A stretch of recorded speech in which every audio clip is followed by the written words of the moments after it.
Good evening, folks. Hope your weeks are off to a good start.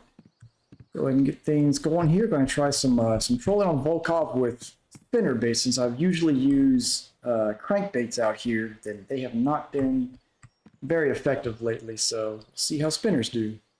Hey, Canadian. How's your week starting off over there? Let me check my tickets real quick. 5 day, and 5 day. Okay, I think we're good on tickets. Category A. Oh, okay, I better get it back. There's always like a shadow ticket in there that's not quite a real ticket. Going good to hear. Mine's going well. I'm just Alicia the cat. She's sticking in there so far, but I'm just continuing to keep her comfortable as the week goes on. All right, so I know you were trying some spinner baits out here. Did you find particularly good luck with any particular colors? Right now I've got just a few random ones on my my rods, see how they do. Get these out to a good 18-meter clip. Apparently Hiko had an unsuccessful day at Archie, so I think he needs to go back to Belaya. Get this on the correct side.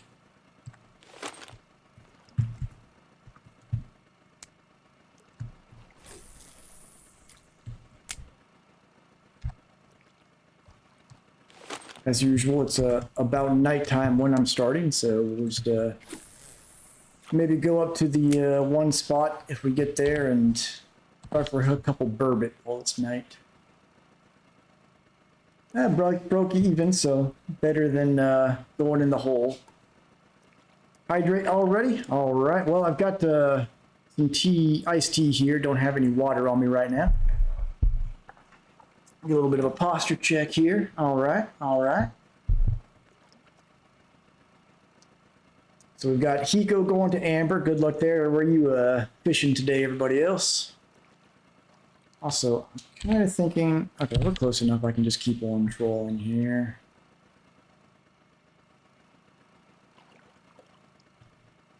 See, I'm trying to see if spinners have better luck for me out here than the crankbaits have lately. But if they fail to do the trick, then I can switch back to the old Dodgers and see how they do.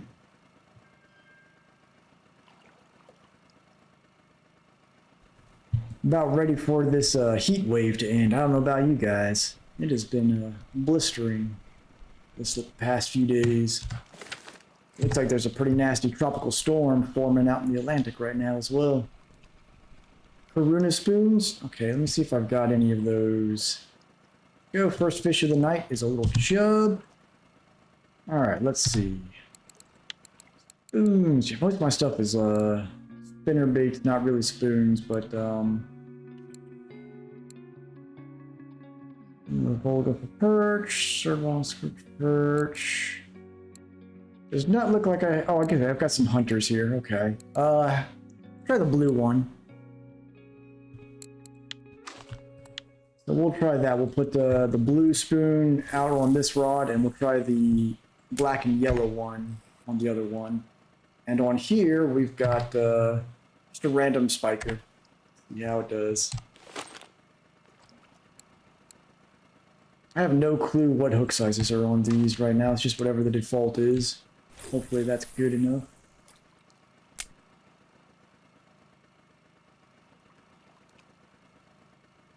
I didn't think spoons didn't to do well from trolling. Yeah, hopefully so. We'll, if not, you know, experimenting's always good. All right, got a second fish here. Let's see what we've got. That one is on the spiker. Pull the retrieve speed up on this one a bit.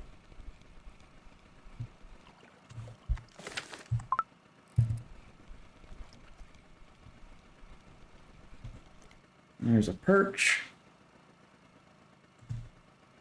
A little bit of a chunky perch.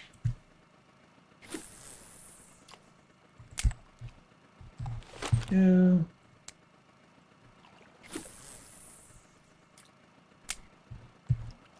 Looks like the Monday weekly records are already starting to roll in. Oh, nice. Big old Arctic char. That probably sold for some hefty silver. Was that at Quarry, or was that over at the Tunguska or somewhere else?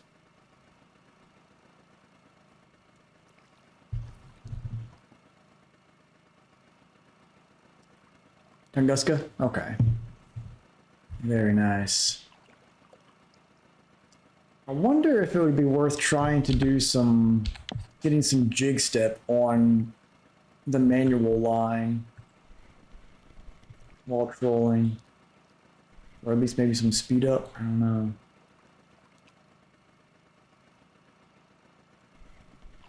Spoons, I'm gonna have to be careful at nighttime of catfish, I suppose.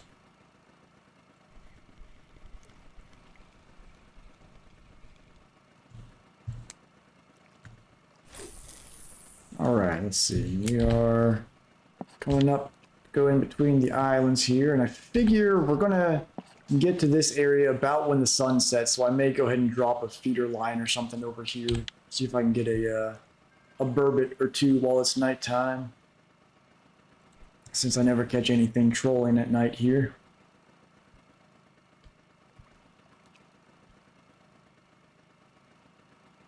See some ripples on that line. Doesn't seem to have anything on it though.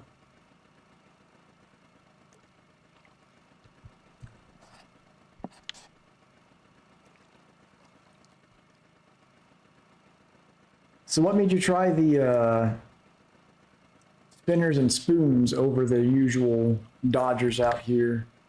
You know, since it is a new week, let's see what the weekly records are for a couple things. Look at Ladoga salmon and Atlantic salmon, see what they're hitting on this week, if it'll load. Go. Atlantic salmon looks like blue balsam minnows. I think I've got one of those, but that's at the archipelago. Okay, looks like the white snatcher already, so I might throw a snatcher on there. And Ladoga. Go. And blue balsam minnow as well. So let's actually try doing a white snatcher and blue balsam minnow on these lines, since the salmon seem to be working on those right now. Ah, okay, that makes sense. Makes sense. If they're working in one area, who knows? They could work in another. Another chub. Oh, no, that's an eyed. All right, I'll take it. Okay, so let's throw the balsam minnow on here. And let's throw the white snatcher on this line. I think we got a pike for the night. There we go. Where you got white snatchers? There we go.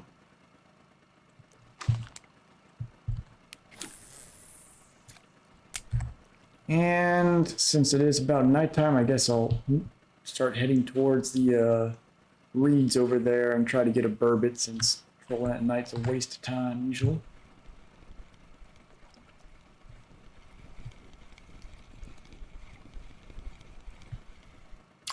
Another little pike. Hey, a spin fishing gain. That's what I like to see. Eventually we'll get that to 70% and I can use the wacky rigs over at Seversky Donitz. That'll be fun.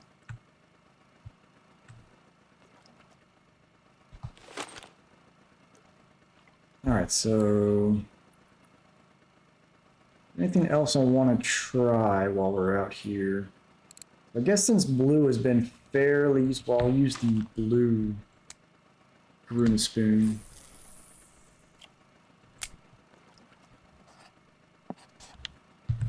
I'm just about to that shoreline, so once we hit that, I'll throw a feeder line out for some burbot and see what we can get.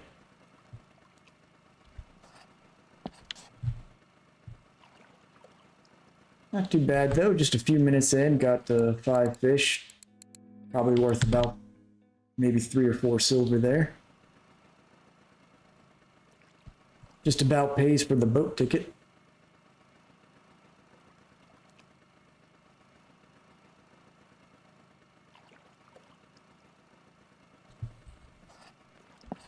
Go ahead and start reeling this in.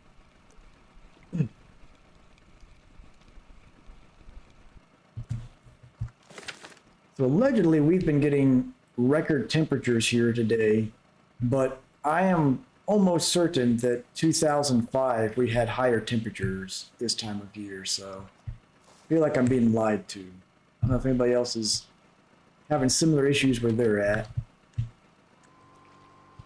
Getting on this area is tricky. There we go. All right, let's see. One of these is probably, well, maybe not set up. Okay, comma comfort. Let's do that. I don't care about a bite alarm. We'll just come check it when the night's over. If we caught something, we did. If we didn't, oh well.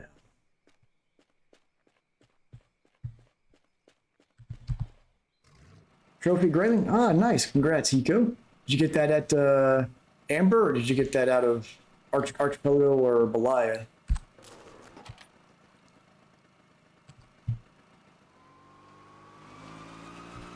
Belaya? Nice. Oh, nice, and welcome to the chat there, Bam. Let's see, so you say you've got some handmade lures for lower Volga pike and perch. Nice. Were you doing those trolling or manual casting? And I always like to ask my first-time chatters here what their favorite body of water in the game is. Mine is slowly becoming Seversky Donitz, but it was Oldberg.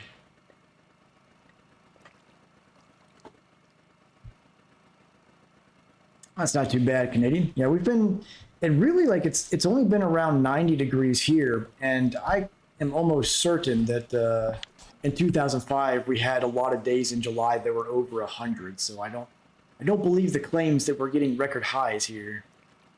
Trolling, Volkov's your favorite? Okay, yeah, Volkov is definitely my most profitable body of water. It's why if I need silver, I usually come back here. It's very reliable in that sense. I like Oldberg for the carp and tench and just running across the lake trying to catch the big one of them. But Seversky I've been enjoying because you can just relax and drift down the water. It's scenic. You catch a wide range of species just throwing pretty much anything in the water.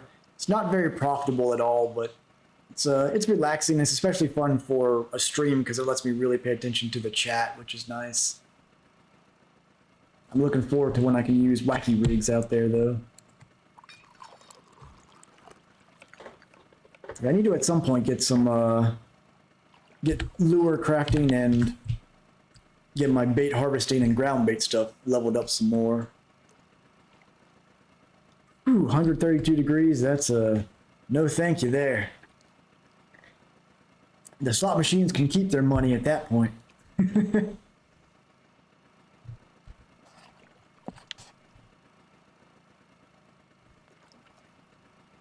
Although at least it's dry heat over there, which, I mean, dry heat is kind of more dangerous because you don't realize you're getting overheated, but here in the southeast, we get that humidity, so it feels like 20 degrees higher than it actually is. You walk outside and you're just immediately drenched in sweat because it's so humid.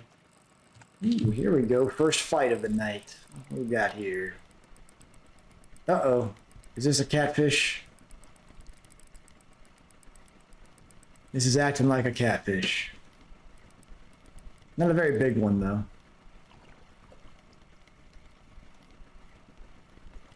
Nope. Oh, it's actually a Ladoga. Huh. Not used to catching them this late at night. 3.3 kilos. Pretty good one, actually.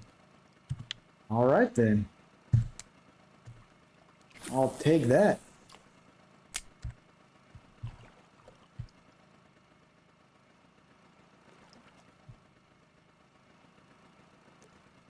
I remember there were days when I lived in California where I could wrap a mixing bowl with tin foil and you could go out and cook eggs on it and stuff because of the heat.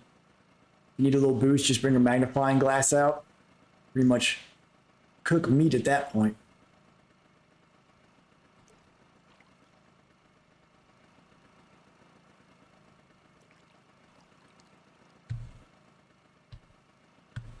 Good old Volkhov. That is unusual to get a Ladoga in the middle of the night, though.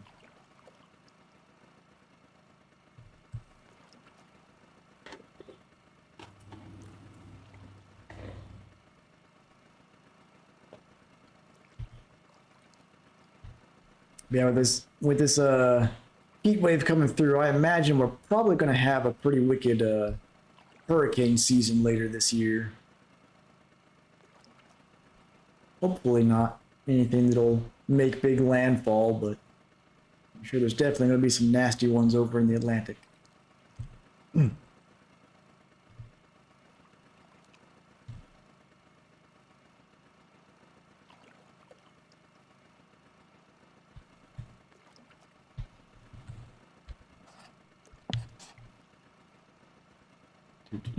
Wonder if we got any burbot over there on the feeder line yet.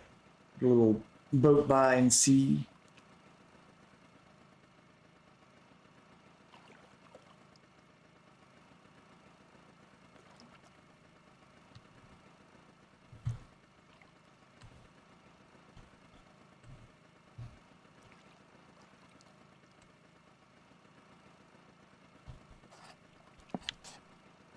So you decide on Belaya instead of Amber, Hiko? Or was that Grayling you caught earlier in the day?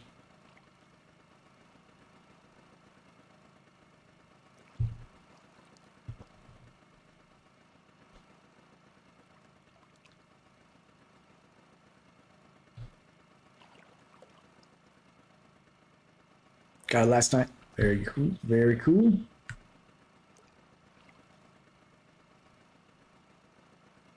Yeah, no, it's definitely when I was there a few days ago, I was having a lot more luck with Grayling than I was trout.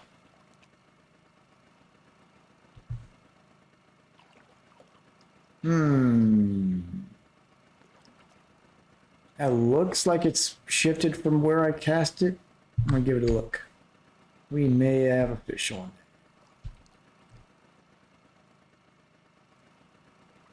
I really need to get around to just buying some extra bite alarms. Getting off and onto this shoreline, though, is such a pain.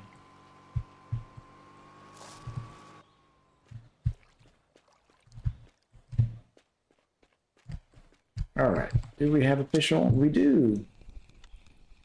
Is it a burbot or an eel? Tiny, tiny little burbot. Hey, bottom fishing gain. All right.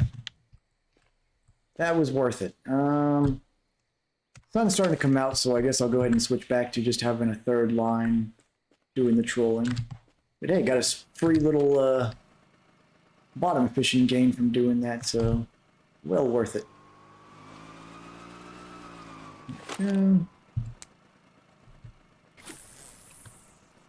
All right, so I think what I'll do is I'll go around through this channel and up back around while the sun is coming up here. Got to turn the trolling motor back on.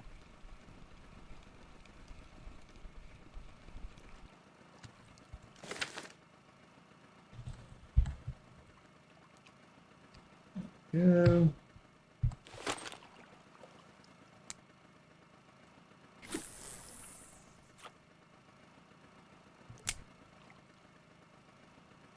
All right. Here's to hoping for a nice Atlantic salmon. I think we got something online too.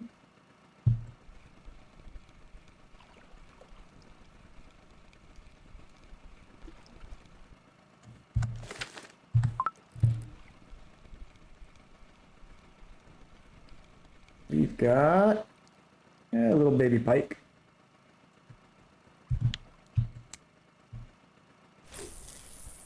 The pike I feel like either they're all small or they're all big, depending on the day. Go.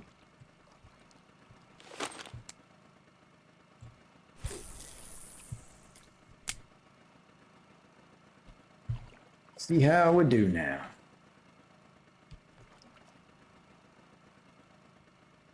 Now that we're starting on a fresh morning, get a full day on the lake here. Oh, do we consider Volkhov a lake? It's kind of a reservoir, I guess.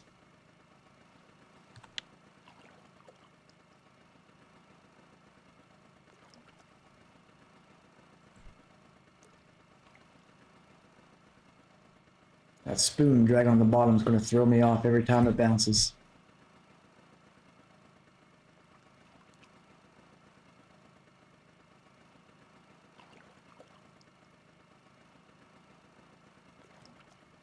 Alright. Yeah, we'll go down and we'll just go ahead and go through the check marks, and sometimes the pipe there is really good. I believe we've got a fish on line 1.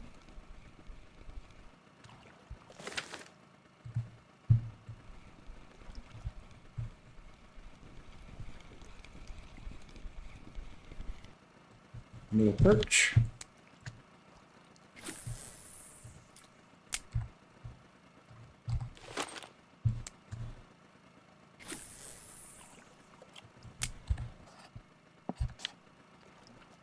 Alright. Through the check mark we go.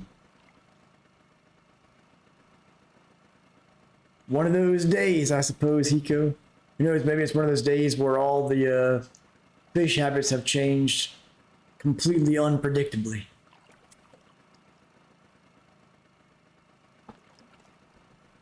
You could always try a quarry.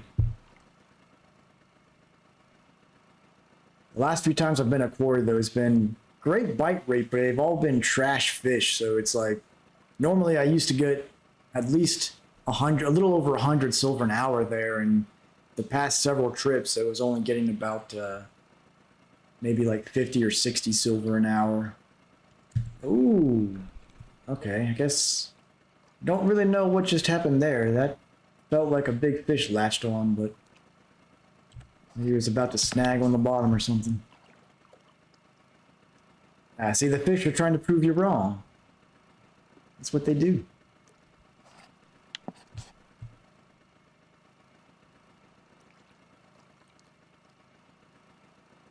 I wonder if that was a fish got away situation, or if it was just like snagging a rock or something on the bottom as we went by.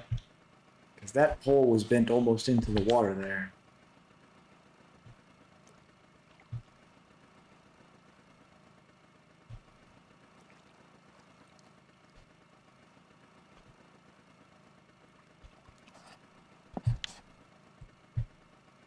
So far off to a bit of a slow start to the day.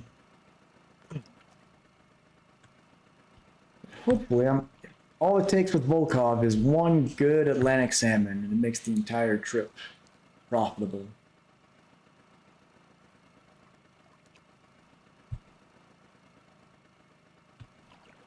And then you get that second nice Atlantic salmon, and everything's great.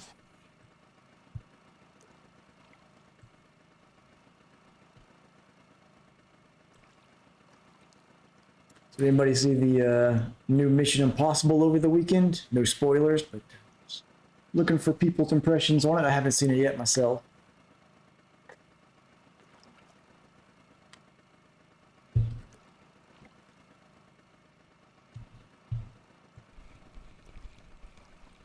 Interested to see how long this new Screen Actors Guild strike goes on, how much it delays productions.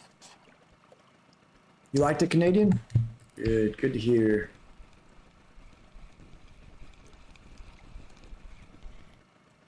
Another little tiny perch there.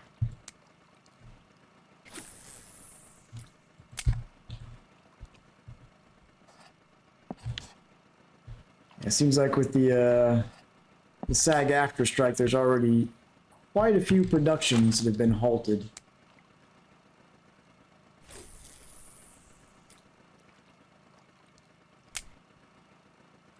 Which I guess the good thing, when the last big writer's strike was devastating because it happened during syndication season, and that was when most content was still on live TV, or not live, but on production schedule on TV syndication. So they couldn't, halting the production basically meant entire seasons of shows had to be scrapped. now with everything kind of being at a more leisurely pace where it's going to be on streaming or it's going to go to the theater, it just means a delay. It doesn't necessarily mean things are going to get canceled. So I don't think the impact to viewers, at least, is going to be as rough as the last strike was, which is nice. That last strike, it straight up killed some shows. I don't know if anybody watched Heroes, but that was one show that after its first season had a lot of potential, and then that strike came in and it just completely ruined that show.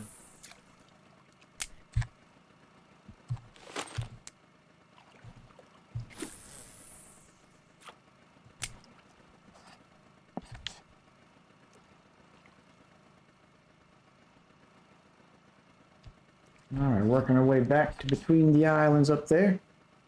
Yeah, you like like the Heroes Hiko. That first season was so amazing. It's really a shame that they got that writer strike came in and just knocked all the wind out of its sails. Which nowadays a show like Heroes would be something that would be like a mini series on a streaming network, so it wouldn't be that big a deal. It might delay production so it comes out a year later, but at least they don't have to try and either cancel the rest of the season or try to write some crummy half season in that just doesn't work. I need to cast this one out a little bit further actually here. I'm gonna recast it.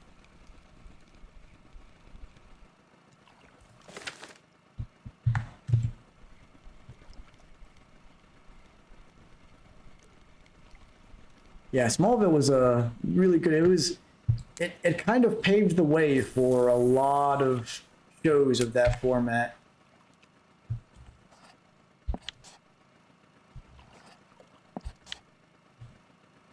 And honestly, I waited a long time to get into the Arrowverse stuff just because like it literally started the year after Smallville ended. Got something online too. So I wasn't interested in jumping into it, but I'm glad once it finally came out most of the shows were already out and I binged through it. It's pretty good.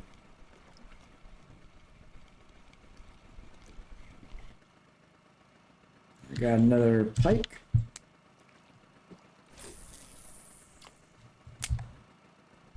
All right, we're getting close to the deeper hole between the islands now.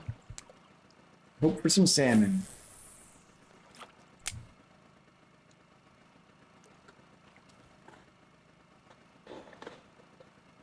Surprisingly, Supernatural made it through the writer's strike fairly unscathed. I think because of their production schedule, that show only ended up having to shorten their season by like 3 or 4 episodes. So they did okay. But I haven't kept up with all the news on this strike. I know it originally started. So I'll say, Canadian, the first 2 seasons of Supergirl, basically unwatchable. But I think once they moved off of ABC and onto the CW, the 3rd through 4th seasons were actually pretty decent. And I think that the live action Lex Luthor on there, as much as I love the Smallville Lex, I think that was the most accurate comic book portrayal of Lex on Supergirl. Yeah, there was definitely some cheese moments, and it was certainly well, I guess I never watched any of Batgirl or Batwoman, whichever it was, but I heard it was pretty bad, and I think it only made like 2 seasons or something like that. But other than that one, Supergirl was definitely the weakest of the Arrowverse shows. But after it moved from the ABC stuff, I think it was all right.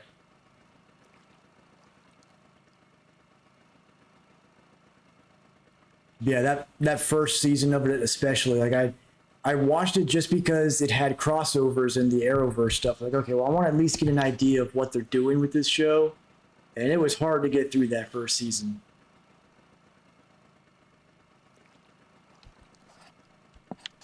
True. I mean, at least they didn't Mary Sue her. There's always that bonus. Yeah, it's hard. It does get better in the later seasons, but that first season is pretty much unwatchable, and the second season is barely better.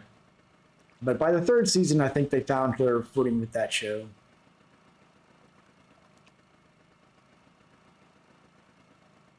Yeah, absolutely.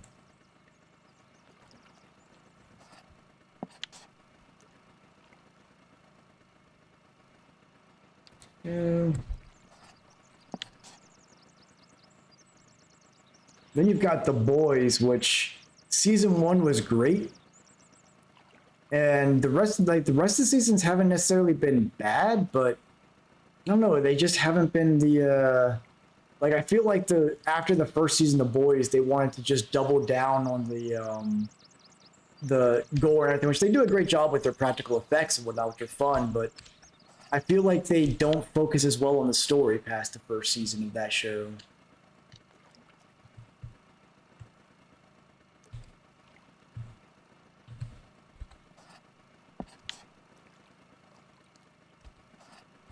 And then there's always Game of Thrones.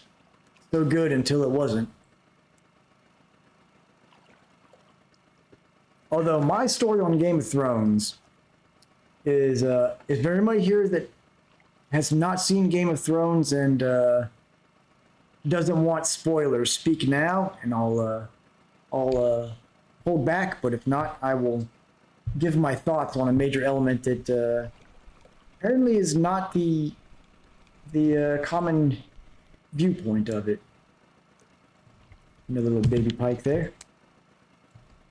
Couldn't get past season one. That's fair. It's a very much a show of its own kind. Well, I'm wondering. So I'm curious if you got. Did you get all the way through the first season at least?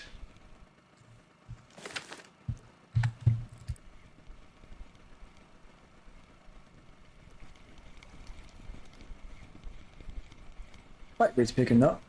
Just getting trash pike though. Where are them salmon at? Or if they're going to throw pike at me, at least throw like 5 kilos. Because you didn't get through the first season, so this is what I'm curious about. So I started the show when it was like on its third or fourth season. I just binged the first few seasons, and at that time, everyone was really all behind Daenerys. Like, oh, she's such a great hero and all this and that. So I'm going in expecting, okay, I know that she's supposed to be a hero, and even in the very first season, like, wait, no, she's a nut job. She's a bad guy. She's only being held back from going over the edge by other people. Like I noticed that in the very first season. So I'm curious if you had the same thoughts on that from just one season exposed to that character. And that's why like when in the very end of the show she does go full evil, and a big complaint a lot of people had is that like, oh, that came out of nowhere. She's never been what am I stuck on? I swear I heard my boat get stuck. That was weird.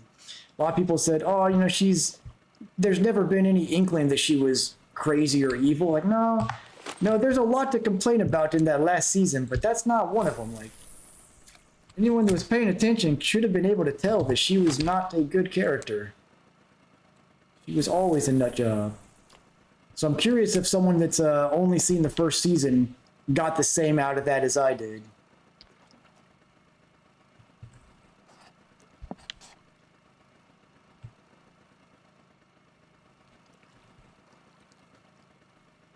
Okay, so I'm not crazy. That's like they portray her so wickedly. It's like it just blew my mind that everyone's like, "Oh, she's so great." Like, wait, no, she keeps doing really bad things.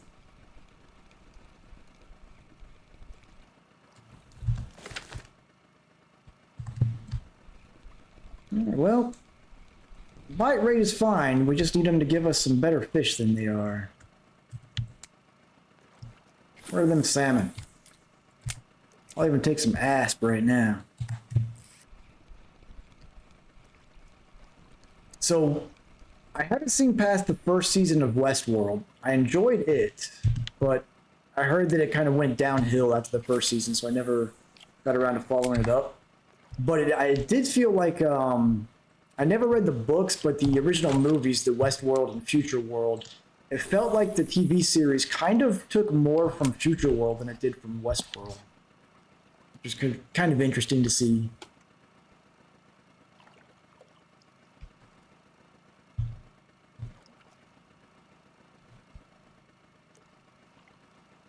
I'm just hoping that we get some new Mike Flanagan show soon. I think he's working on like a Edgar Allan Poe or House of Usher, I think, miniseries for Netflix, which Haunting of Bly Manor, Haunting of Hill House, and Midnight Mass, he did such a good job on, so I'm very much looking forward to his future work. Another pike there.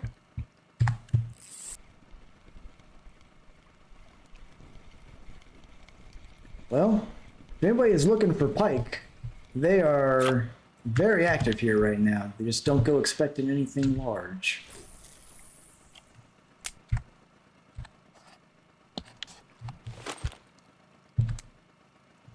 So far, our only salmon is that one Ladoga we caught through the night.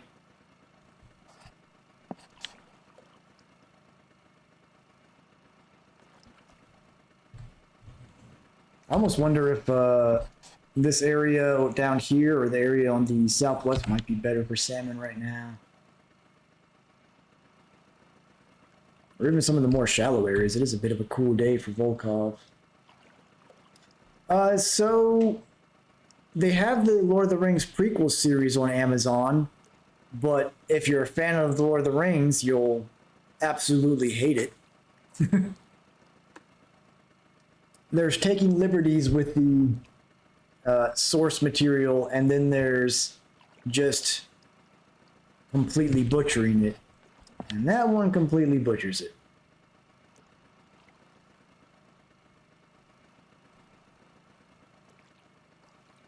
But I know there's a new movie being made. I think Peter Jackson may be attached to it still, which the writers of Rohan, I believe, is what they're making. Hard to beat that original trilogy, though. Such great movies. Witcher. So I watched the first two seasons. I didn't watch the third. I have conflicting thoughts on it. There's a little asp. I think it kind of focused on side character drama more than it needed to. There are a lot of points in the show where I was just saying to myself, "Come on, let's pick it up and get back to the good stuff." But it wasn't bad. I've heard the new season's pretty trash, but not watched it myself to confirm.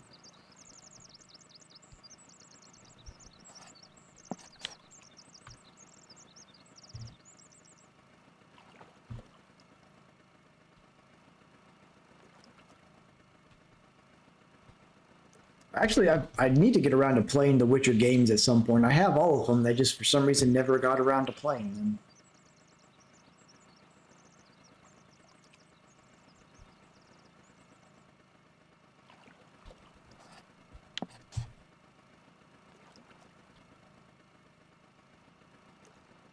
I'm sure Henry Cavill's probably kicking himself now, though, because he dropped out of Witcher to focus on portraying Superman, and now he's out of the DC movies.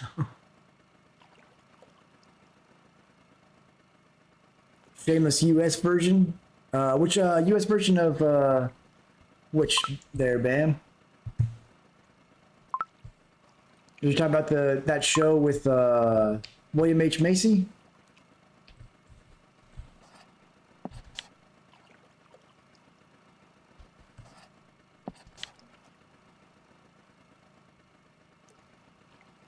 Ah, hello there, fellow Adriatica. It is the best reel, the best kept secret. How you doing, dwarf?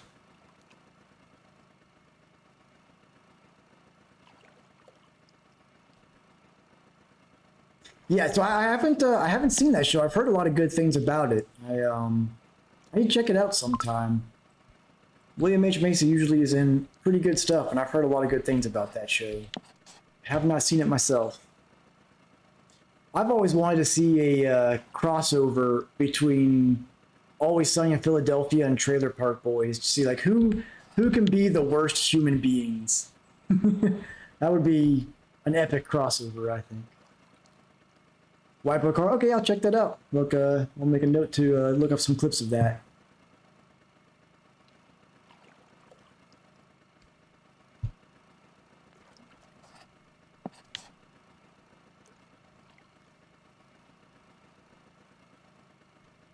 Wonder if there were rumors that Mike Judge was making a continuation of King of the Hill, but I haven't heard anything about it in a couple years. I wonder if it fell through or not. Ozark? It's another one I haven't seen. That I've heard good things about. Speaking of Ozark, fun backstory there. The at Lake of the Ozarks, I don't know if it's still there, but there used to be a really good go-karting track out there. And back in the early 90s, my family was banned from going back there because we had a habit of removing the limiters on the go-karts. We went real fast. They caught us, though.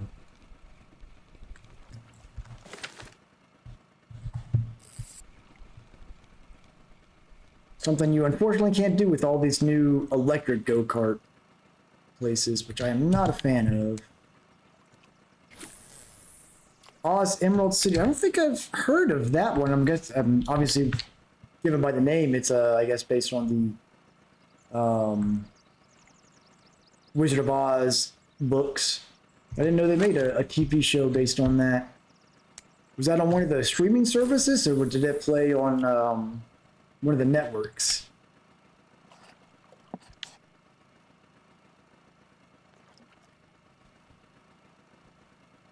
'90s or 2000s. Okay, so it's an older show.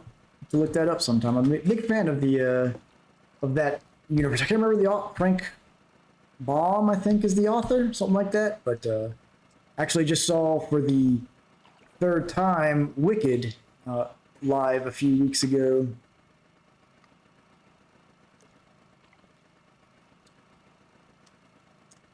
King of the Hill. So it is coming out next year. Okay, so I hope it holds up. The original King of the Hill, man, that's a classic right there. Like 3 old sitcoms that if there's an episode on, I'll always watch it. King of the Hill, Malcolm in the Middle, and Boy Meets World. Those 3 shows always found a way to be funny. Another little perch. Boy, we are not getting any big fish today. Bite rate's okay. I feel like we're going to fill the keep net and not get much money out of it. Yeah, Malcolm in the Middle, man. Like, I would love to see a Bryan Cranston spin-off of the Hal character in that show, because, man, like any subplot that Hal was involved in was always just classic.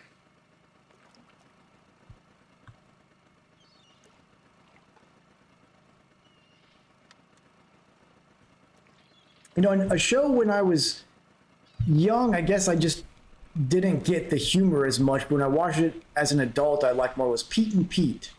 Oh yeah, I've seen Breaking Bad and I've seen the El Camino movie wrapping up. I haven't seen Better Call Saul though.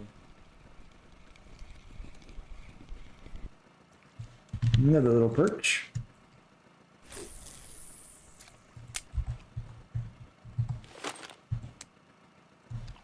Definitely a mixed bag out here at Volkhov today. Maybe we'll get lucky and be able to fill a decent cafe order, though.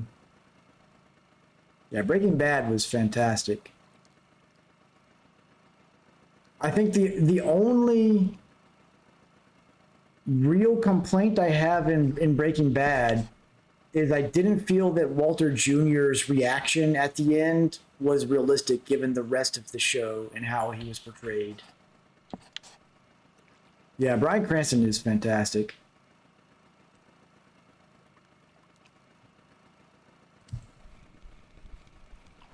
I don't know if he's got any other big roles coming up. Another perch there. Well, and plenty of perch, that's for sure.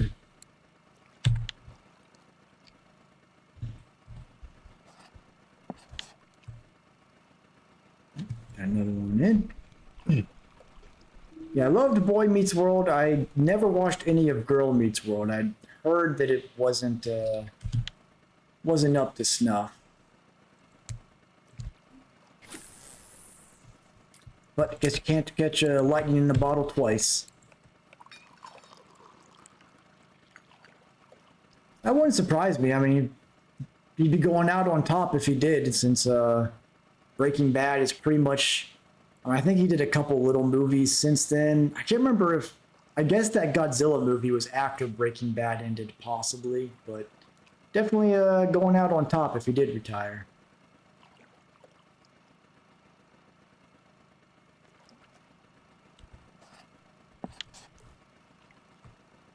I'm glad they made the El Camino movie to wrap the Breaking Bad storyline up, though, that to get some adequate closure on Jesse's storyline. That was such a fantastic character. With him and I don't think I know what movie that is. To look into that.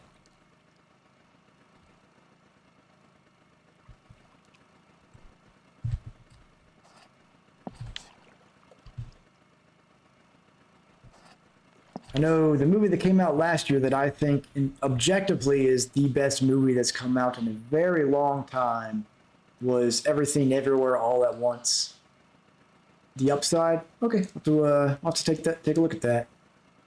And that and Shameless and Oz the Emerald City. Got some things to research.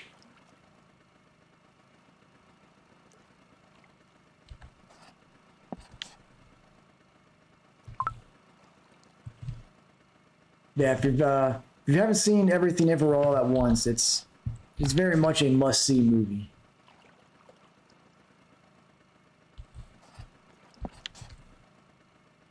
But that's I mean, the same can kind of be said for just about anything A24 puts out. That studio, I've been following them since It Follows came out, and their worst movies tend to be better than other studios' best movies. That's Everything, Everywhere, All at Once. And I'm glad I was worried that it was, like, when it came out, there wasn't a lot of people that saw it. It was one of the movies I saw that nobody else I knew did. But it ended up just completely sweeping the Academy Awards. I think it got nine of the awards at the Emmys or Golden Globe, whichever it is, but including Best Picture. Very well deserving of it, too.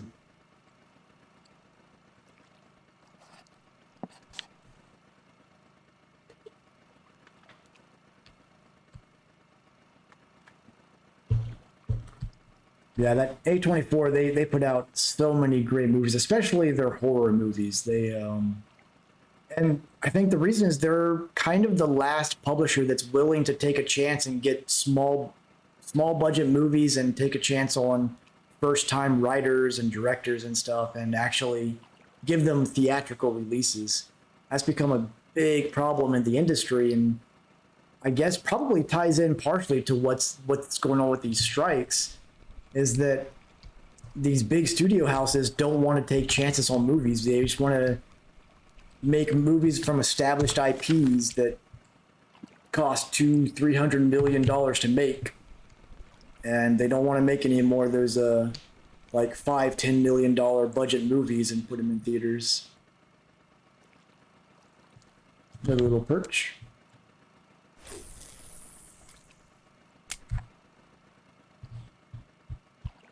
Oz. Oh, so it's the Emerald City, I think, is what threw me off. So Oz is the prison one, which I've seen episodes of it here and there. Never watched all the way through. So is it that one, or is it still something different than that?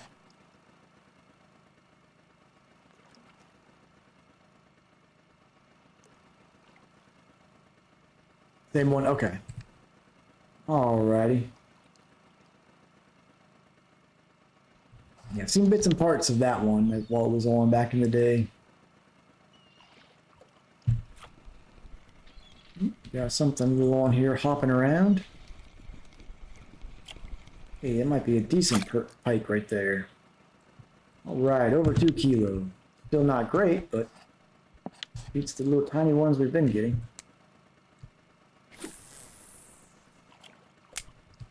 We're about 40 minutes in, got 28 fish. Yeah, not great, not great. Especially given the quality of the fish I've been getting.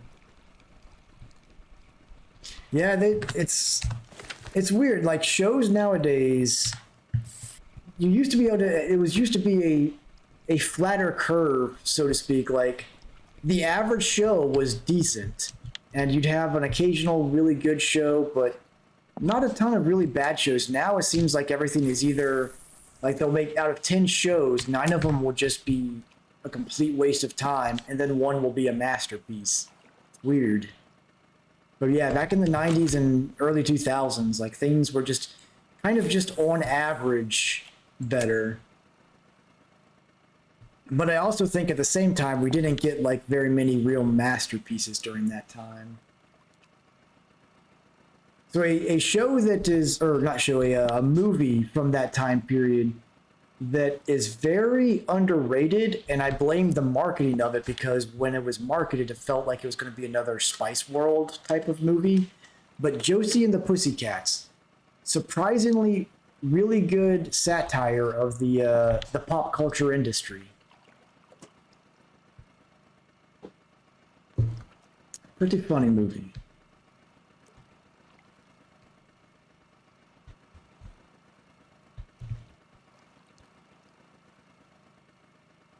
But when it came out, it definitely like the way they advertised it. It felt like it was just going to be a actually the type of movie that movie makes fun of.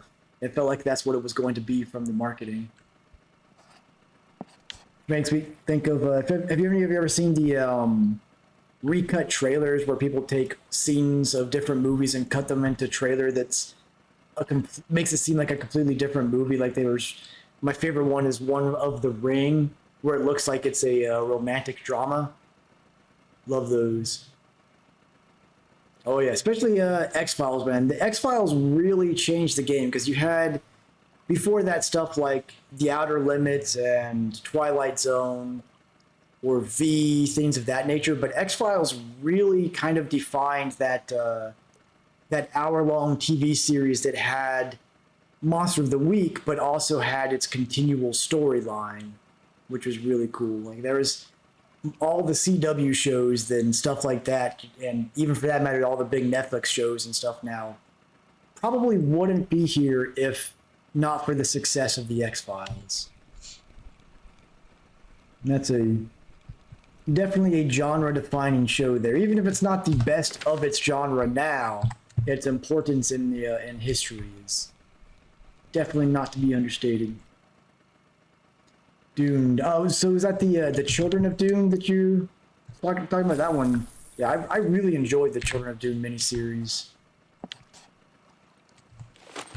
I'm hoping that I liked the first Dune of the new Dune remake movies. I know the second one's coming out in November, but there are some things about it that I feel like are oh, nice. Weekly #1 for the Mirror Ghost. Very nice. Congrats on that, Bam.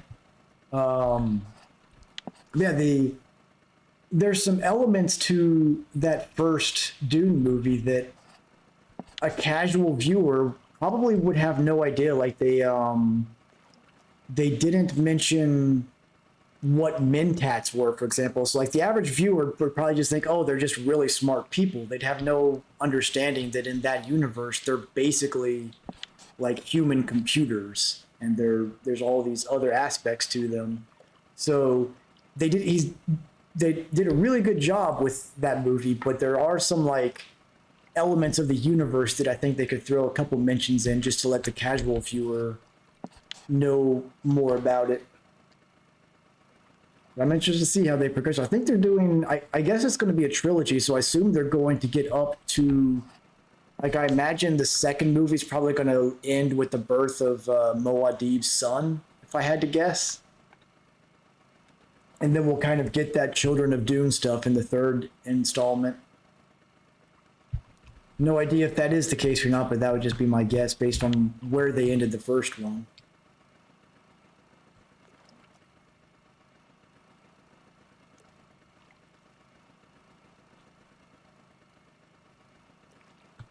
Speaking of Dune references, if there's any hardcore or metalcore fans, Shai Hulud, obviously based off of the worm god in the books, great band to see live. They put on a good show.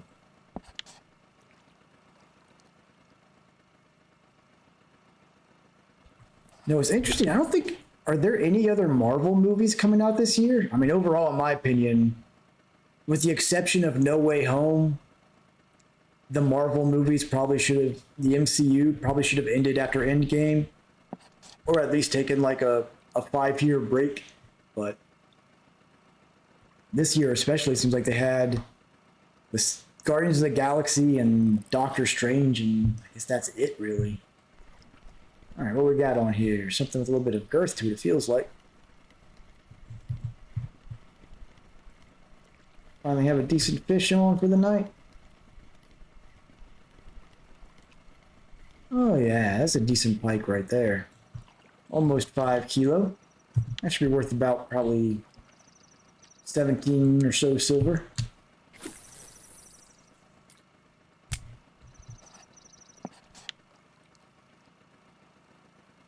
Getting close to nighttime again.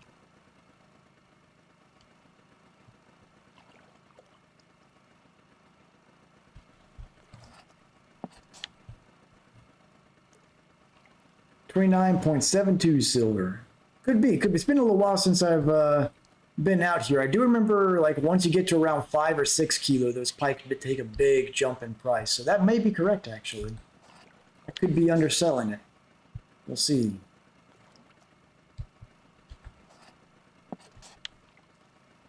Gotten so used to those little tiny Seversky Donitz fish.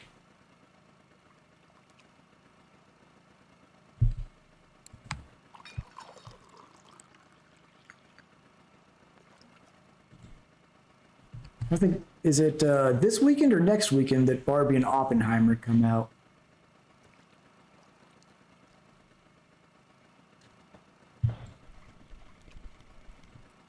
All right, take it easy, Bam.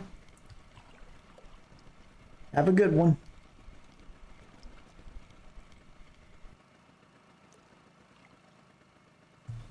Another 2.5 kilo pike.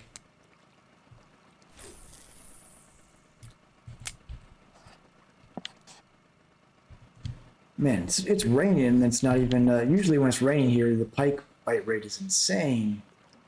This isn't bad, but feels a little atypical. Well, if you want to take a sea trip, at the very least, make sure that your bait harvesting is up to 60 so you can make your own fillets. And okay, we got about 10 seconds here. We're gonna have a little ad break. That's just to prevent pre-roll ads for an hour, but we'll continue fishing through those, and subscribers will get no ads. Appreciate the support as always, and everyone else will be here when the ads are over. In my opinion, the sea is really, those sea trips are great for XP, but I don't think they were very good for silver. I mean, they weren't terrible. I think I averaged, on the 2 trips I've taken out there, I averaged like 13 or 1400 silver per trip, which is okay, but it wasn't like, I mean, 2 trips to get 1 HSV, it was kind of underwhelming. I was expecting a little better pay for that, but the XP was really good.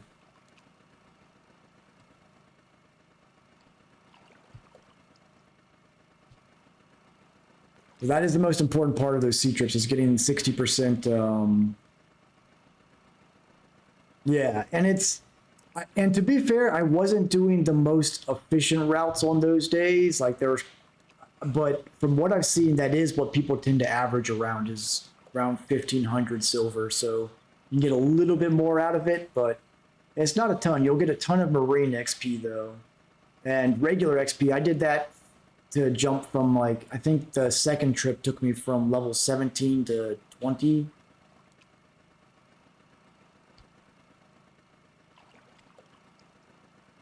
Right, yeah, I think like there's plenty of other lakes where you can make that kind of silver and not have to pay money to go visit.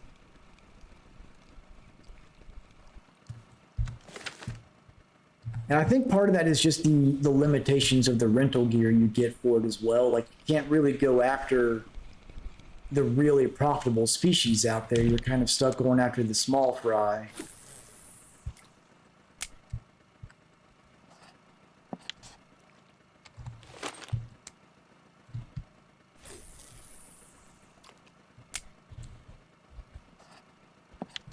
Which I know part of when I went out there, I spent like 300 silver on I bought the map, not realizing that the rental included the map, so that was a good bit of silver wasted. I also lost 2 lurkers out there. One because I had forgotten that when you get the rental gear, they include a leader, but it doesn't come equipped on the setup by default, and I didn't realize that. So I lost one of my lurkers to that, which is a 117 silver lure. And on my second trip, I lost a lurker from something just biting through that rental leader. So that was a good bit of silver that I kind of just wasted and lost out there. Yep. But I am looking forward to eventually, probably when I get closer to like level 26 or so, I may get the unlimited access there and try doing like fishing from the shoreline. Because I think there's a lot of potential for that to where you can make some decent profit without having to have those high-end reels or anything and not having to pay for those boat trips. Because at least the rental gives you the boat trip. Those boat tickets without the rental making it free, man, that's brutal. I think they're like 100 silver for a 5-day trip.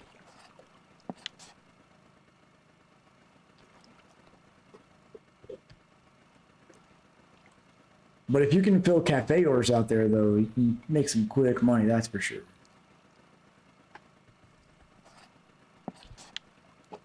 Back around, getting about time for the sun to set. Might try for another burbot just to see what we get. See if I can't get another feeder fishing skill gain out of it. Looks like we got something online too over there.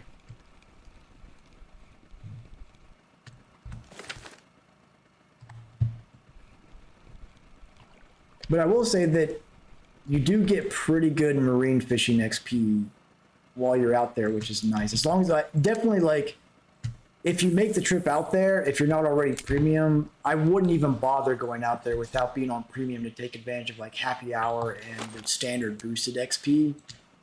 Let's see, so when I was out there, the 2 trips, I made it up to 37.9 marine fishing. And honestly, I think most of that was on my first trip because the first trip I was just going to the most populated hole that there was at the time and just catching saithe and mackerel left and right. The second one, I was being a little more experimental and trying different strategies to see what I could catch. So I was getting a much lower bite rate, which in turn was much less skill gain. But I was able to find a better way to get some different species that way. So it's fun, but the amount of silver I don't think is particularly worth it.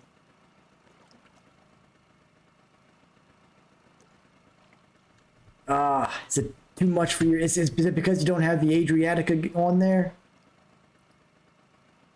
If you had the Adriatica, you'd have no troubles.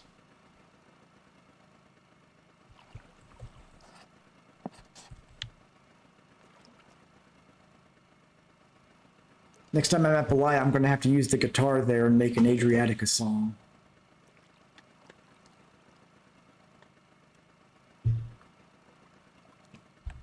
All right, start heading towards the embankment there. Throw a line out for some burbot while the night goes through. Worst of the Adriatica. Oof.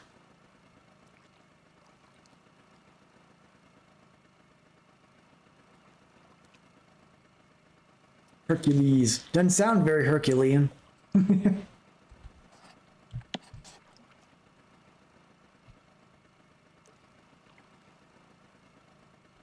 Just remember, yep. Or push comes to shove. Sometimes you just gotta Alt F4. Tackle is too expensive to risk losing. Ooh, here we go. Something's making the old Titan stir up.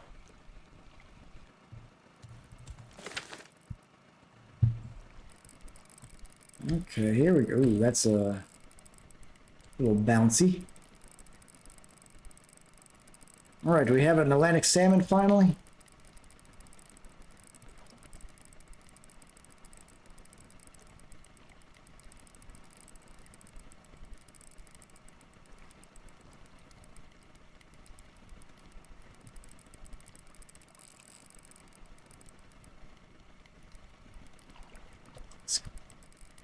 Not putting up much of a fight. It kind of just feels like weight, not like catfish weight. Looks like a Ladoga. Yep, here we go. Not bad, over 4 kilos. So we got two Ladoga salmon for the night, decent size. So those should pay for the trip if nothing else.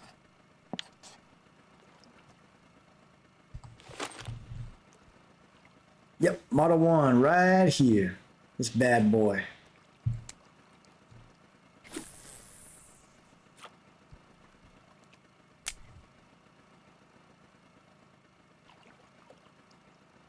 Although I still love the appearance of the Belmore rod with that wood engraving on it. Looks so good. Yeah, I've got one Model 1, everything like this one. I remember it's one of those cheap express rods, and then this one's the Belmore, which isn't too far behind the Model 1, but definitely noticeable. Here we go, got a surprise appearance here. I'll get lined up here. We got Alicia, the cat that's having the issues right now. Bring her up to the camera for just a second and put her down. Good to see her up and about. She's hanging in there.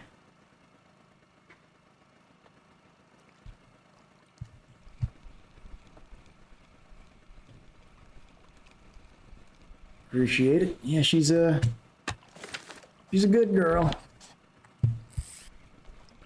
Can tell she has not been comfortable with everything going on, but she's still strong enough and happy enough to walk around and come get some pets and everything. So I'm just keeping her comfy.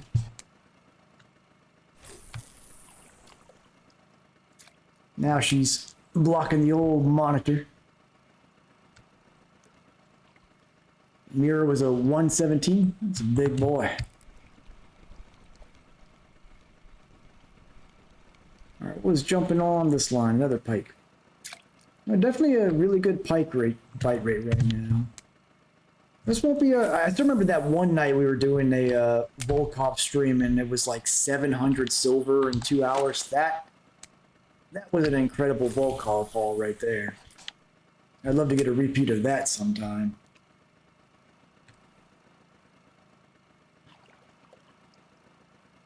That was like a bunch of Atlantic salmon, a bunch of like 5 kilo plus aspen pike.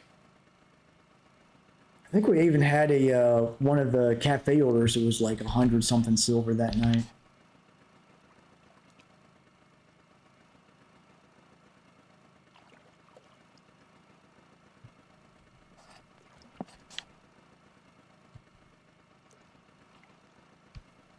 And my other cat Lex usually shows up and makes an appearance from time to time on the streams, but he's always had extreme trauma when any other cat smells like the vet's office, and with her having been hospitalized for 4 days last week, she's got that scent on him, so he kind of keeps his distance, so he hasn't been showing up lately up here.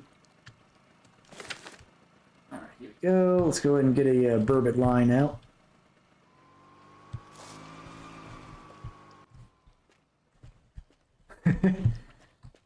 It wasn't wasted. It was just a future investment. One day, those lures will pay for themselves, Hiko. All right, let's get the old burbot line back out and see if we can't catch one overnight.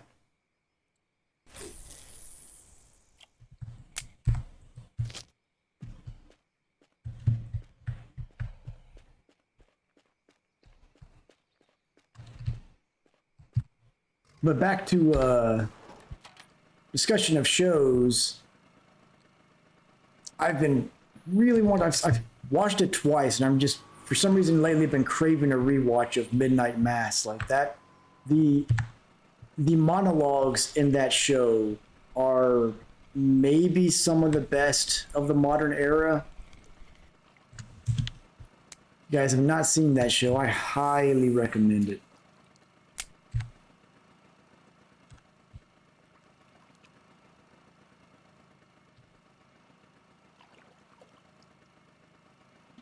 Man, what is going on here? I cannot get my character's comfort level up.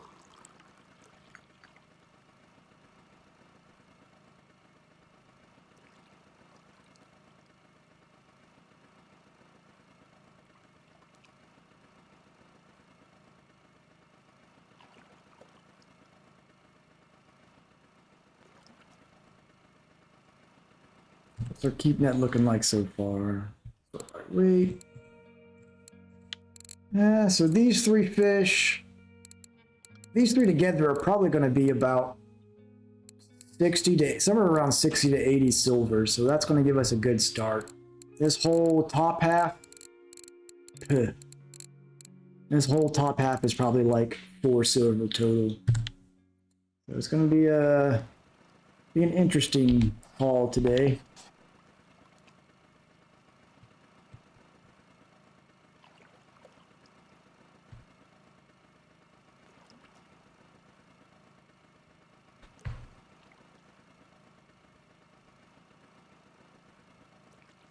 A lot of trophy gibble being caught right now in the in-game chat.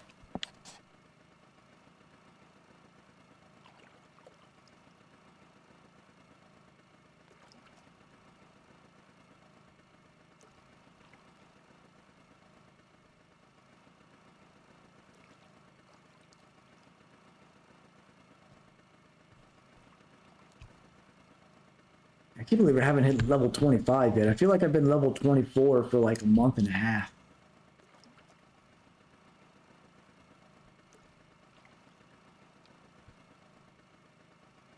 People aren't joking around when they say that the grind hits hard eventually in this game. But I don't mind it. As I've mentioned in the past, like you compare this to the most obvious comparison of Fishing Planet. This one, a lot of people will play for efficiency and they can tear through the levels pretty quick. I just play casually for fun, and I think there's enough content on every map that I don't mind being the same level for a long time. You can fish on the same lake, and with so many different ways of fishing because they put so many different species on there that it's really not that big a deal in my opinion. Compared to something like Fishing Planet, where after a couple days on one body of water, you're ready to go to somewhere else.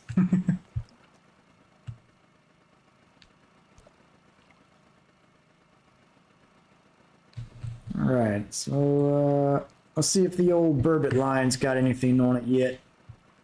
We don't have a bite alarm on there, but we can tell like we did last time by the position of the line.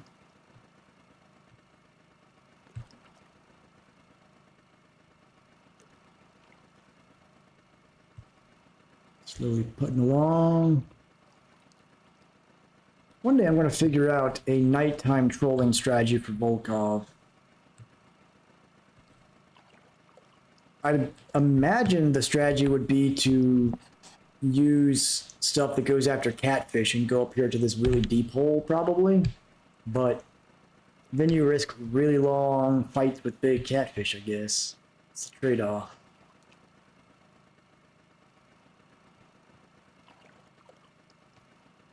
Really, the true strategy is to have enough reels to be able to just throw 3 feeder lines out at nighttime and just catch burbot and then hop back on the boat when the sun comes up, I guess.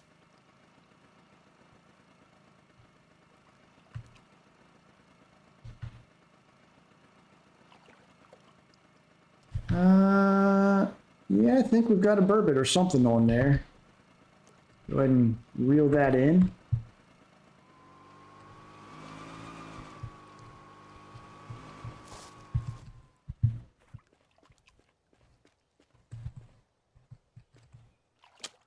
Oh, nope, I guess we don't. Go ahead and give it a recast.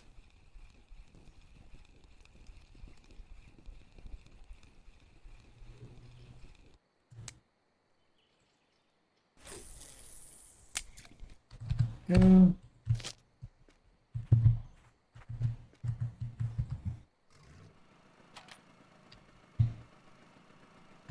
Do another circuit around here, and then the sun should be coming up.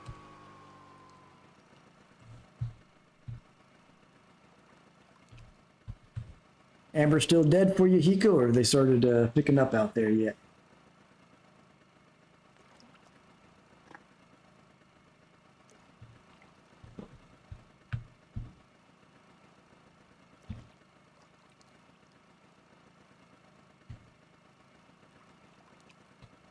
Kind of dead. Feels like a lot of places have been more dead than usual lately.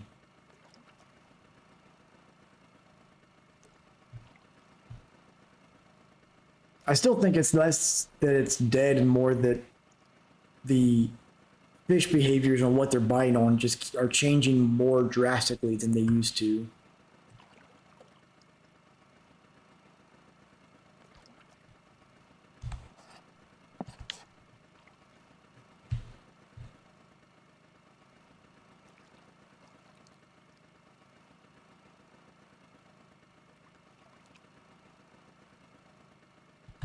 So we're at 38 fish total, and been a little over an hour. Not great, not great.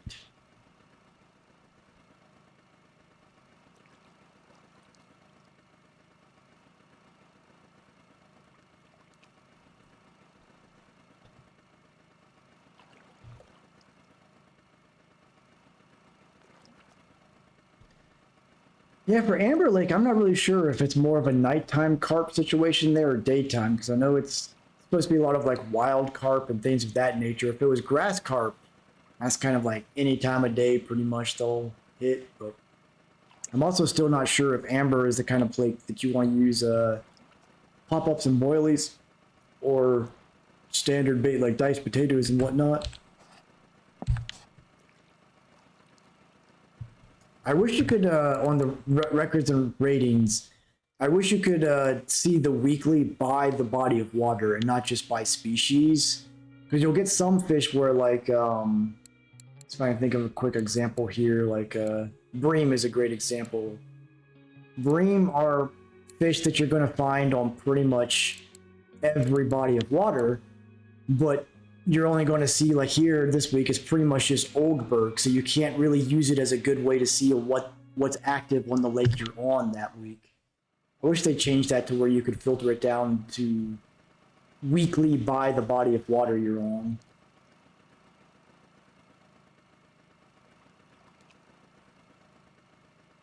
Have you tried Oldberg lately for some carp fishing? Even though there are smaller carp there, it's a great place to get some feeder levels.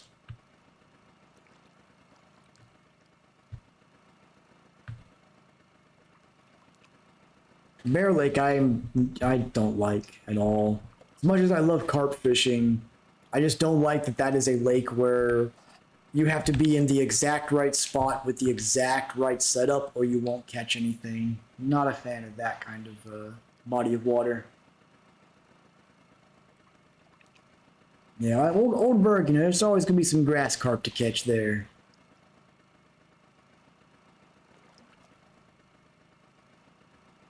Speaking of records, I wonder if I've still got the number 3 spot for U.S. catfish here on Volkhov. Let's see. Volkhov records. Catfish. Where would it be? That would be under USA. That's right. That's where I need to go to. Yep, still got 3rd place here. Still remember that fight like it was yesterday. Ugh.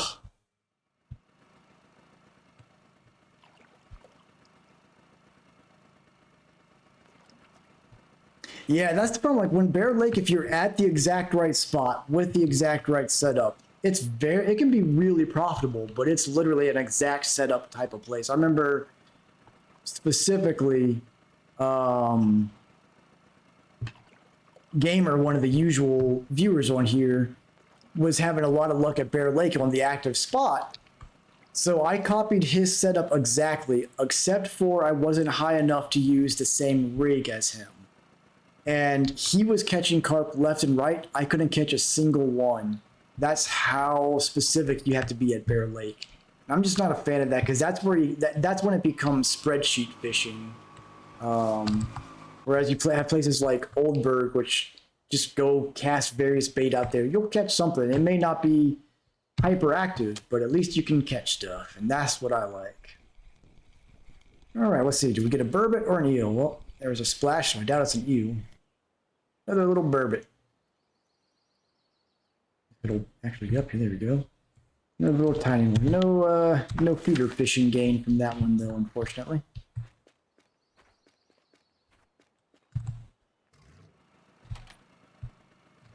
Burbot sure are an unfortunately ugly fish. I don't know if I'm alone in that feeling, but they are an unattractive species. Take a look at their ugly mug here. It's the whole like mud color and then like the awkward pink lips. Like that's just, it's weird. It's an ugly fish.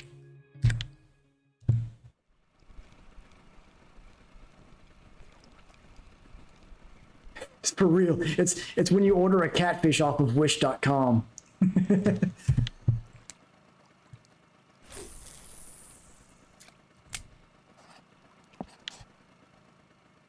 So far, my favorite two fish models are, let's see, I'll go to records and ratings. Actually, I guess I'm not going to be able to do it from here. I'm going to go to just statistics. Yeah, under fish. My favorite two models in this game so far are the Nace. I really like the silver sheen to them.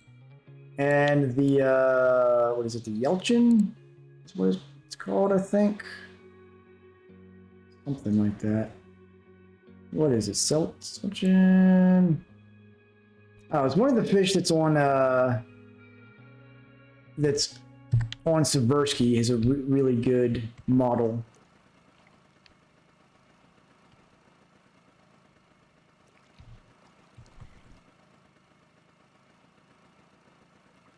It's kind of like it almost has like a tuna face where it's got like the really rounded chin, but then it's like a little bluish body to it. I think it's a really cool looking fish. Ooh, here we go, here we go. Someone's got the alpha winding up.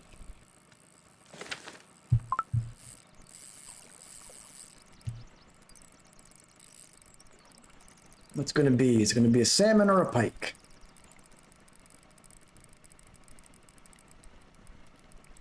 A little bit more drag on.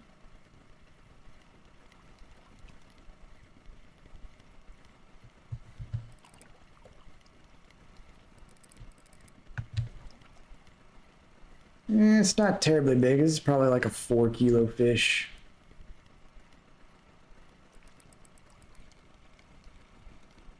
Purchase the best model. You're sure you're not thinking of, oh, come on. Oh, womp womp. Gotta throw a rip emoji out for that.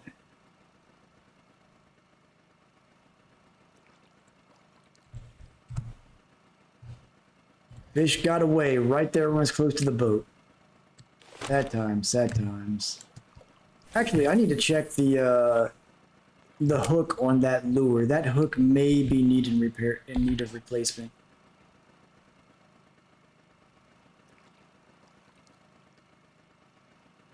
So I have been told that if a hook has even 0.1% wear, it's time to replace because it increases the FGA rate so dramatically.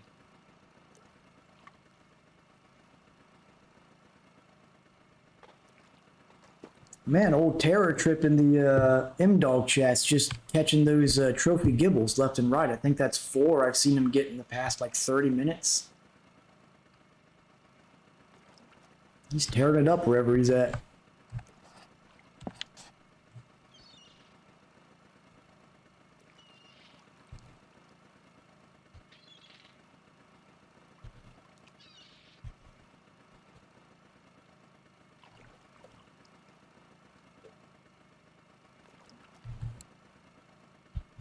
The one that got away. Sad times.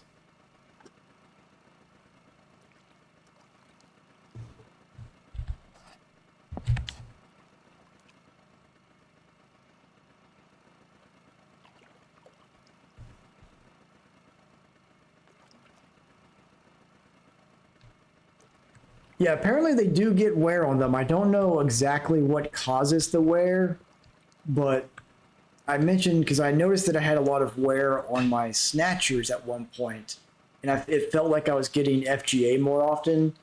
And so I was asking my chat about that, and someone had mentioned that if you see more than, if your hooks have any wear on them at all, that it's time to replace them. So it seems that there is a way to get wear on the hooks, and it's kind of one of the most devastating things to have it because it's such a high FGA rate. So definitely something to keep an eye on. If we go to this one, this one's at 0% wear. This was the one we just got an FGA on. Let's check that one.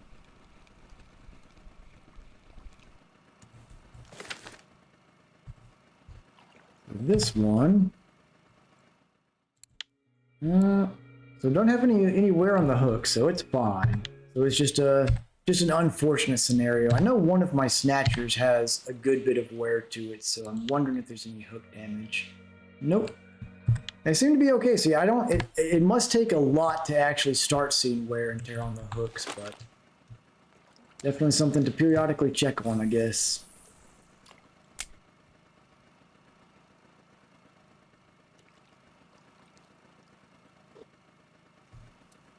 I dread having to replace those hooks, though. It's probably cheaper just to replace the lure most of the time because you have to get 2 or 3 treble hooks.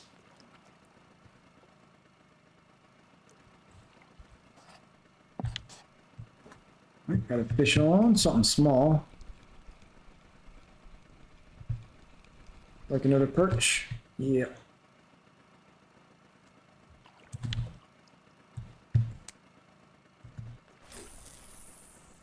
All right, so here's what I'm thinking. I'm thinking, let's go down here, back through the channel, and then up to the docks and see what we've got. Something on line 2 there. With any luck, we might be able to fill in a pike or perch cafe order. That might help our profits a little bit.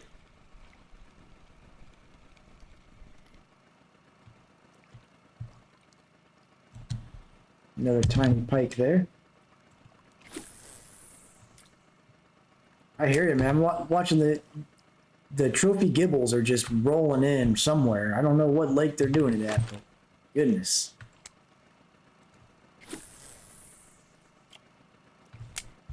I think my most unfortunate fish got away was I had one where I was literally pulling it up onto the boat. It was out of the water, and somehow it got a fish got away, like at that last second. Ladoga Lake spot. Well, I will not be able to confirm for 2 more levels.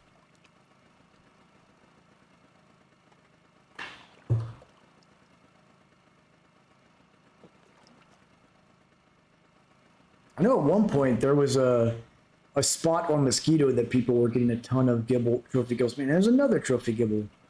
Left and right. Jeez.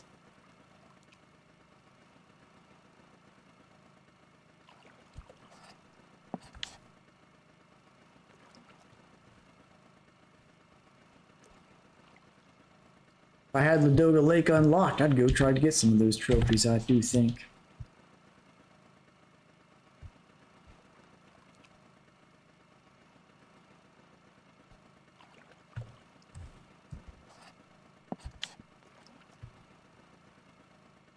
I wonder if at some point the developers are planning on, given the success they've had with the another trophy gibble. Jeez.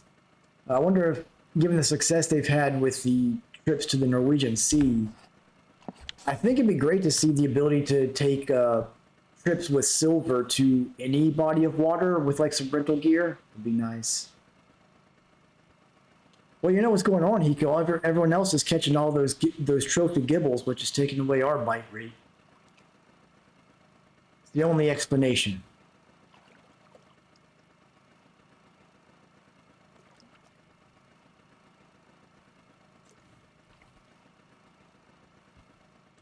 Going through the weeds here. Back in the middle of this channel.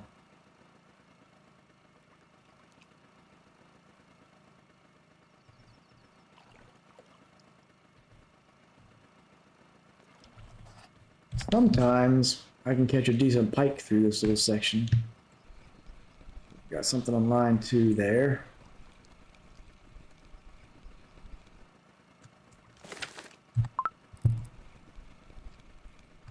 Feels like another perch or tiny pike. Tiny pike.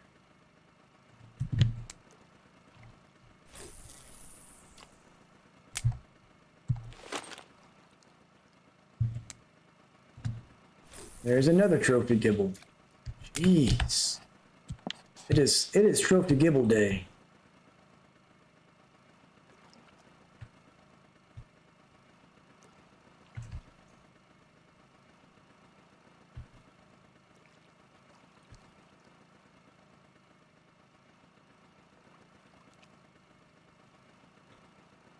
I know, Hiko, maybe time for you to go wherever those trophy gibble are.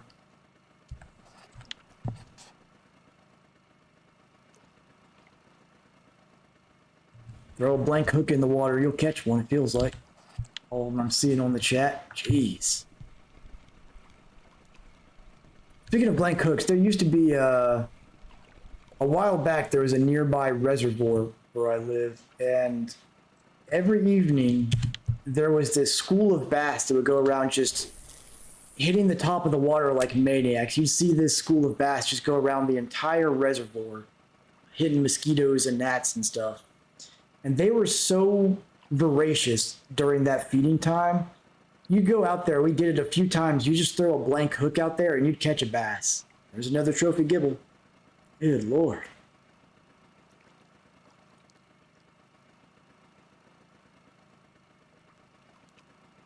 Maybe so, yeah. If they're using PVA, depending on what lake it is, that it may be required. Who knows?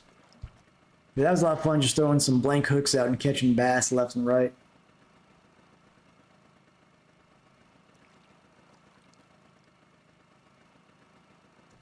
There's another fish on.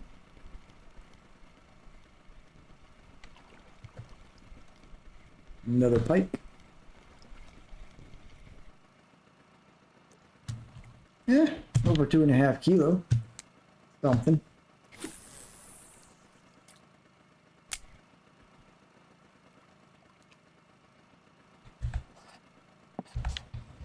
Getting close to the docks here.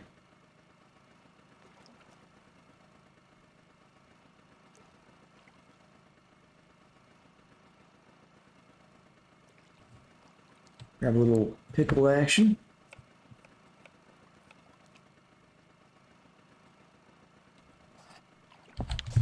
All right, start reeling these in.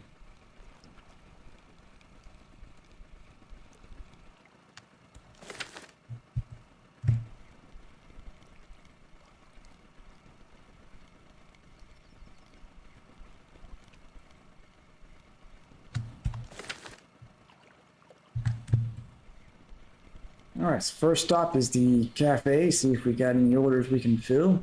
Probably not, but worth checking at least.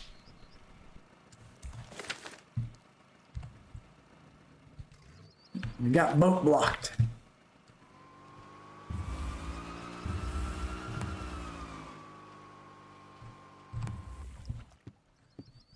All right, first stop, cafe.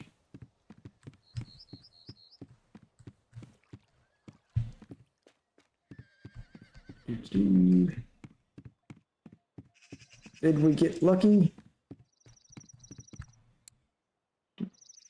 Nope, I don't believe our burbot were big enough. Nope, definitely didn't get a Ladoga that big. Nope, no cafe. All right, so time for our usual guess on how much profit we've got here. I'm gonna say,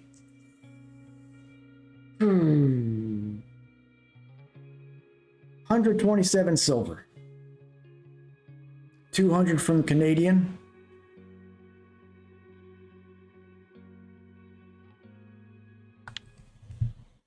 $178 from Hiko. All right, let's see what we've got.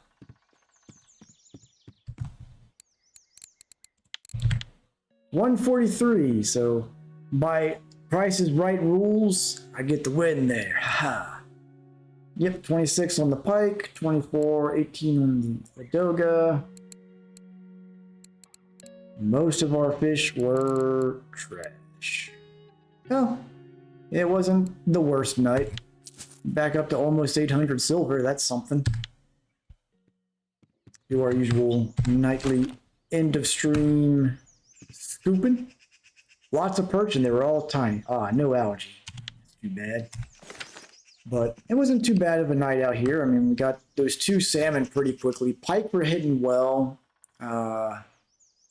I bet usually I find that if this area's not got any Atlantic salmon, the hole over here or one of these 2 holes down here tends to have Atlantic salmon. So I probably in the second hour should have migrated to one of those, but oh well. At least we got a couple burbot out of it and a couple skill gains. Wasn't a total bust. With that said, we'll go ahead and wrap things up. Hope everyone has some good luck fishing on their end. Thanks for coming out, and I'll catch everybody next time. Yeah, everywhere does seem rough right now. I agree. Like, there's a couple, obviously the trophy gibble are coming out left and right, but it does seem like there's a lot of lakes that have been slower than usual. But that said, everybody have a good one. Take it easy, folks.